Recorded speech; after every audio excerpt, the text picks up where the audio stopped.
Salut à tous, c'est Sophie du blog coursdejaponais.com et on se retrouve aujourd'hui pour la seconde vidéo de mon défi 30 jours, 30 vidéos sur mon blog.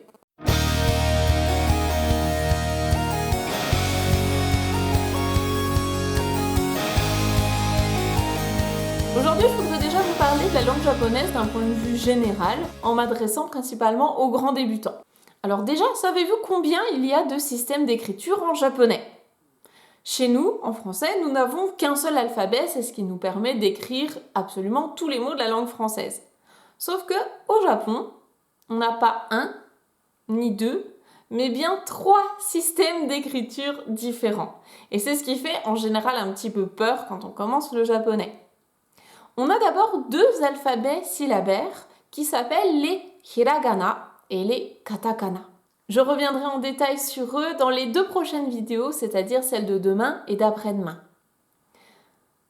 Le 3e système d'écriture, c'est ce qu'on appelle les kanji. Ce sont des idéogrammes qui viennent de Chine de base. Ces 3 systèmes d'écriture peuvent être utilisés au sein d'une même phrase. On me demande souvent s'il est possible de mixer les 2 alphabets et de rajouter des kanji dans un même texte. Oui, bien sûr, au sein d'une même phrase, on va retrouver les 3 systèmes d'écriture s'ils nécessitent cet usage-là. Par exemple, dans la phrase que je vais afficher juste ici, « Je suis française », on a bien les 3 systèmes d'écriture hiragana, katakana, kanji. Pour pouvoir lire n'importe quel texte de niveau débutant et intermédiaire, il faut au minimum connaître les 2 alphabets. On appelle l'ensemble de ces 2 alphabets les kana.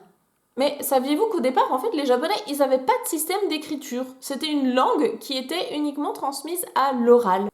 Et c'est au moment de la période Yamato que le Japon a commencé en fait à entreprendre ses premiers échanges avec la Chine et la Corée.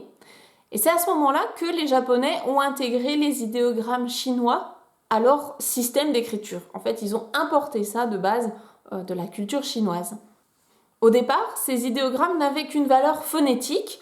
On ne les avait pas intégrés pour la signification de l'idéogramme en lui-même. On s'en servait uniquement pour leur prononciation. Mais les Japonais se sont rapidement rendus compte que ça n'allait pas fonctionner très bien cette histoire-là parce que en fait les caractères chinois, les kanji, sont monosyllabiques, c'est-à-dire qu'un kanji égale une syllabe. Sauf que du coup, pour pouvoir écrire un seul mot japonais, les mots japonais ont souvent plusieurs syllabes, 2 ou 3 ou plus, du coup il fallait utiliser différents kanji avec des traits souvent très complexes.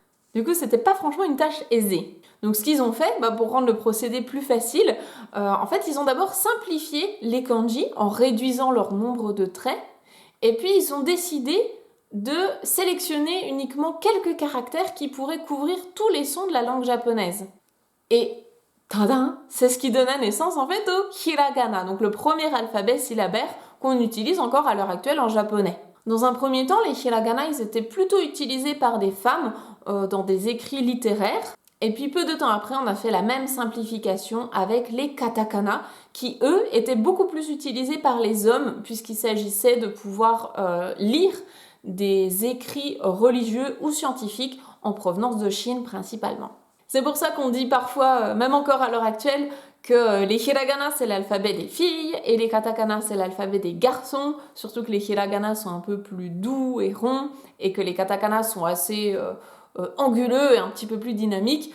Bon, historiquement il y a une explication, mais en vrai à l'heure actuelle on utilise totalement ces 2 alphabets indépendamment de notre genre.